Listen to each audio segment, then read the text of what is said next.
Salut les tacos! Nous sommes déjà fin décembre et l'année 2022 se termine. Il est temps pour moi de faire un bilan de mon année.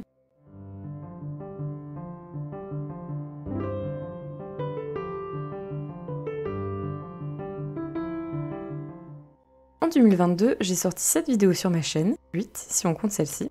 J'espère pouvoir revenir à un rythme d'une vidéo par mois l'année prochaine et mettre mon idée de podcast en place. Et d'ailleurs, cette année, on a dépassé les 100 abonnés sur la chaîne. Je ne m'y attendais pas du tout. Donc merci beaucoup à toutes et à tous de me suivre dans cette petite aventure sur YouTube. J'espère que les prochaines vidéos vous plairont. Passons maintenant au bilan lecture.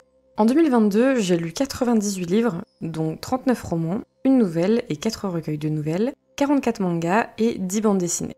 J'ai lu à peu près 30% de fantastique et 30% de science-fiction, et les 40% restants sont surtout de la fantasy et un peu de thriller, de contemporain et de classique. J'ai beaucoup lu, surtout les 8 premiers mois. J'ai été assez choquée en comptant dans mon carnet de lecture. Je comprends pourquoi j'ai ralenti mon rythme en fin d'année, donc je souhaiterais lire moins de livres l'année prochaine puisque j'ai lu des courts romans dont je ne garde pas vraiment de souvenirs. J'ai lu 5 romans courts et une nouvelle de moins de 100 pages, et aussi quelques livres de moins de 300 pages, et sur ces lectures, seules quelques-unes m'ont marqué. Donc j'aimerais me concentrer sur de plus grosses briques en 2023 et lire moins de titres. Pour faire mon bilan, je me suis inspirée de posts et de vidéos livresques afin de rendre la vidéo un peu plus sympa à regarder. J'ai donc créé quelques catégories dans lesquelles je vous citerai un ou plusieurs livres. On commence par mes sagas, lus cette année. J'ai lu 5 sagas, j'en ai terminé 3 et commencé 2. J'aime enchaîner mes tomes de saga quand j'en lis une, donc j'ai lu et terminé cette année Idéaliste de Christopher Paolini, Grisha de Leif Bardugo et Métro de Dmitri Glukhovsky. J'ai aussi commencé les Chroniques de l'érable et du cerisier de Camille Monceau et le cycle de la Tour de Garde de Claire Duvivier et Guillaume Chamanadjian. Je suis à jour dans les chroniques et j'attends la sortie du 3e tome avec impatience. Pour la Tour de Garde, je suis en train de lire le tome 2 de Capitale du Sud et je pense être à jour d'ici janvier. Sur ces sagas, j'en ai bien sûr préféré une et c'est la Tour de Garde. J'ai été emportée dans le récit de Capitale du Sud et j'ai ressenti le besoin d'acheter la suite dès les dernières pages du premier roman. Ça faisait longtemps que je n'avais pas été aussi addict. Les 2 auteurs du cycle font d'ailleurs partie de mes meilleures découvertes d'auteurs et d'autrices de cette année, mais j'ai aussi adoré découvrir Flore Vesco par ses romans D'or et d'oreiller et L'estrange malaventure de Mirella, et j'ai été subjuguée par le style d'Oriane Velten dans son premier roman After, donc j'ai hâte de lire d'autres œuvres de l'autrice. En parlant de style, ma plus belle surprise de l'année a été Thermaon de Michael Rock. Je m'attendais pas du tout à trouver un si beau style dans ce récit, et ça a grandement joué dans mon appréciation du roman. L'ambiance est portée par le style et l'univers est comme construit autour, donc j'ai adoré.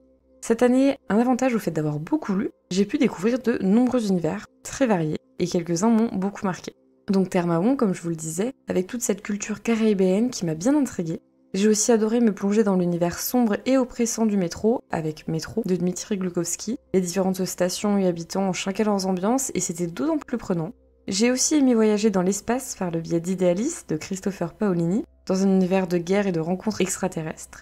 Et enfin, l'univers des 2 villes de la Tour de Garde, Gemina et de Haven, m'a attiré de 2 manières, d'un côté par le soleil et le bon vivre, et de l'autre par les grands espaces, la mer et le froid. Avant de vous dévoiler mon top et mon flop de 2022, je voulais vous partager mes couvertures préférées.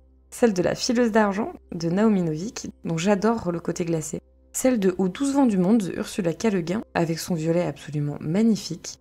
Et celle de D'or et d'oreiller de Flore Vesco, avec ses belles dorures et ce vert que j'adore. Mention spéciale de la série de la Tour de Garde dont je vous parle déjà beaucoup. Oui, c'est une incitation à lire cette saga. Donc passons donc à mon top et flop. Les 3 lectures qui m'ont le plus déçu cette année ont été Grisha de Leif Bardugo, The Midnight Library de Matt Haig et La maison qui parcourait le monde de Sophie Anderson. Ce furent 3 lectures assez laborieuses du fait des styles et des univers. Grisha effleure son world building pour se concentrer sur un personnage principal très peu agréable à suivre. The Midnight Library propose un bon concept et le dramatise à un point où on a envie de poser le livre et ne jamais le reprendre. Et La maison qui parcourait le monde donne raison à des comportements totalement insensés d'une gamine insupportable. Ce ne furent pas vraiment des moments de plaisir pour moi. Mes meilleures lectures maintenant. Alors j'en ai beaucoup, plus de 10, et ce fut compliqué d'en lister seulement 3. Je vais donc vous donner rapidement ces coups de cœur de mon année dans l'ordre de lecture. J'ai adoré Idéaliste de Christopher Paolini, Boule de foudre de Liu Cixin, D'or et d'oreiller de Flore Vesco, Ubik de Philippe K. Dick, Les âmes grises de Philippe Claudel, Les chroniques de l'érable et du cerisier de Camille Monceau, Thermaon de Michael Rock et Métro 2035 de Dmitri Glukhovsky. Mention spéciale à ma meilleure lecture d'une autrice non francophone, puisque mon top 3 est 100% français, Naomi Novik et La fileuse d'argent. J'ai aimé toute l'ambiance autour de l'hiver glacial, les personnages et leurs histoires, les tensions et les complots, la touche légère d'amour. Rien qu'en vous en parlant, j'ai envie de me replonger dedans. j'ai assez retardé mon top 3 de 2022. En troisième position, je place les premiers tomes du cycle de la Tour de Garde de Claire Duvivier et Guillaume Chamanadjian, que j'ai découvert seulement en novembre, mais qui méritent leur place pour toutes les raisons que j'ai déjà énoncées. Le style, l'ambiance, les personnages, j'adore. En deuxième position, une de mes claques stylistiques de cette année, After, d'Oriane Valten, qui m'a fortement touchée et émue. J'ai aimé l'histoire, les personnages, la fin, et j'ai déjà envie de le relire. Et enfin, en première position, L'Estrange de l'aventure de Mirella de Flor Vesco. Je l'ai dévoré en une soirée, j'ai été transportée par la musique, j'ai aimé le personnage de Mirella, de Peste, j'ai aimé la morale, la romance très légère. Pareil pour ce titre, je le relirai très certainement. Passons maintenant à mes meilleures lectures de graphiques de l'année. J'ai découvert une magnifique série cette année, Vagabond, de Takehiko Inoue. Elle me faisait de l'œil depuis longtemps, et je suis très heureuse d'en avoir lu les premiers tomes. Un de mes objectifs de 2023 est de continuer ma lecture. Deux séries que j'ai aussi aimé suivre cette année ont été Blue Giant Supreme de Shinichi Ishizuka, la suite de Blue Giant, et Jujutsu Kaisen de JJ Akutami. Je suis pas encore à jour sur Blue Giant Supreme, mais j'ai assidûment acheté chaque tome de Jujutsu à leur sortie. Ce sont deux séries que j'aime énormément pour diverses raisons, que ce soit l'histoire, le style graphique, les concerts et les combats, donc j'ai hâte de lire la suite.